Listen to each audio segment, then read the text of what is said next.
Assalamualaikum warahmatullahi wabarakatuh. Jadi sejarah sebagai ilmu yang empiris, maka pengalaman yang dihadapi oleh manusia itu akan selalu tersimpan di dalam memorinya. Jadi memori merupakan simpanan manusia terhadap pengalaman. Nah, manusia mempunyai pengalaman yang bersifat akumulatif dari awal, dari ketika ia kecil, kemudian menjadi anak-anak, dewasa, dan kemudian menjadi orang tua. Jadi pada hakikatnya, pengalaman hidup itu memang akan tercatat ya di dalam memori manusia masing-masing. Nah, kemudian memori itu ya akan dicatat dan akan ditulis ya, karena manusia juga mempunyai keterbatasan terutama dalam hal memorinya itu. Jadi memori secara akumulatif datang terus atau bertambah terus. Tetapi ketika memori itu semakin banyak, maka tanggungan memori manusia itu menjadi berat. Jadi bisa jadi memang ada banyak memori yang hilang dari catatan otak manusia. Nah, sebenarnya mungkin bisa tidak dikatakan hilang, tetapi karena tergeser.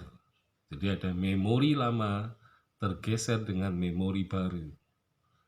Memori baru mendesak memori yang lama. Nah, sehingga akhirnya memori barulah yang bisa tercatat karena masih masih terngiang, masih terlihat dalam pandangan mata, sehingga memang yang baru, memori yang baru itu biasanya memori yang paling akhir ya, untuk bisa digeser dengan memori yang baru lagi. Nah, jadi ketika manusia mencatat memori, menulis memori, maka pada dasarnya ia telah menciptakan dokumen. Karena dokumen ini mempunyai nilai yang lebih kuat ya, karena keunggulannya ia tercatat. Nah, karena catatan atau tulisan mengenai memori itu ditinggalkan oleh para pelaku dan penyaksi, maka di kemudian hari memori itu akan menjadi dokumen-dokumen. Nah, dalam penulisan sejarah, dokumen dari dahulu sampai sekarang ini dianggap sebagai sumber sejarah yang paling bisa dipercaya. Karena warisan dalam bentuk tulisan akan bisa dibaca secara terus-menerus, bisa dibaca secara berulang-ulang. Nah, sehingga kesaksiannya akan mantap dan tidak berubah-ubah. Jadi, jika terjadi perubahan kesaksian, maka dokumen ini menjadi sangat penting. Nah, karena memang ini merupakan pencerminan dari memori manusia yang tercatat di dalam otaknya. Nah, kemudian diteruskan dalam bentuk penulisannya di atas kertas. Nah, sehingga orang selalu mengatakan bahwa dokumen adalah sangat penting. Ya, jadi bahkan orang mengatakan bahwa tanpa dokumen maka sejarah sulit untuk tulis. Atau tanpa dokumen, maka tidak ada sejarah. Jadi ada gium itu menunjukkan bahwa dokumen ini merupakan sesuatu yang sangat berarti bagi para peneliti, ya, karena kalau peneliti tidak sanggup menemukan dokumen, maka kemungkinan kecil dia bisa menulis, ya, karya sejarah yang bisa dikatakan, ya, mampu, ya, untuk dipertanggungjawabkan secara ilmiah. Nah, jadi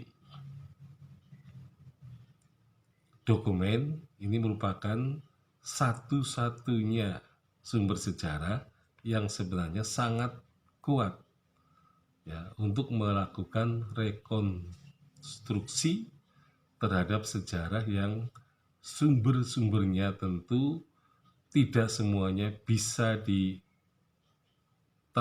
ya, bisa ditemukan, tidak bisa diperoleh secara keseluruhan, karena sumber sejarah itu bisa jadi yang ditemukan itu hanyalah fragmen-fragmen saja, atau hanya petilan-petilan saja. Nah, berarti memang tidak ada informasi yang lengkap mengenai sejarah, ya, karena manusia, ya, memang tidak semua mempunyai kesadaran historis untuk bisa, ya, melestarikan apa yang mereka hasilkan, tentu saja yang berkaitan dengan pemikiran, karena manusia juga pada intinya bukanlah, ya, makhluk yang secara administratif, ya, akan melaporkan apa yang ia alami sehari-hari. Jadi sebagai contohnya, tidak semua manusia akan bisa mencatat pengalaman hidupnya setiap hari, sehingga nanti muncul apa yang disebut dengan dokumen pribadi atau catatan pribadi atau buku harian pribadi.